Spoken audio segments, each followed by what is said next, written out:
Thank you. So one of the things that I think is really important is to start this off is that with historically marginalized groups, identity is sometimes visible.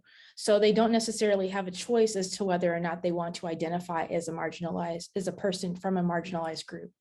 And so that's one of the things that with some disabilities that also can be the same as well. So we have some similarities in terms of how you think about the intersections of visibility and invisibility in terms of disability and marginalization. And so I think that that's an important thing to think about. There's also keeping in mind what identities remain visible or invisible that people want to place importance on. So for example, personally, I know that as an African-American, that tends to be something that I live with every day. That's something that I cannot choose. I cannot choose one day not to be African-American. And so for many people who are African-American, that is the case, in which we are visibly seen as African-American and visibly placed within this larger group that experiences marginalization and racial discrimination. And so I believe that that's something that's something that we really have to keep in mind.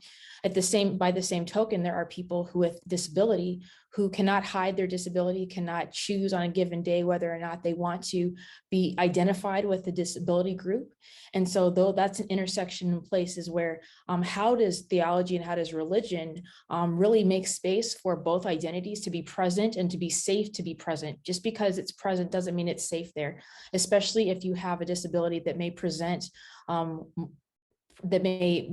more in a way that is not always easily communicated or understood by the community around you. For example, when you think about wheelchair access, a lot of congregations do not have accessible buildings for people to access all aspects of the congregation's home. And so when you think about that, that's an obvious disability, but it's also something that keeps people from being fully engaged within that space. And so I really think that it's important to keep in mind the aspect of visibility.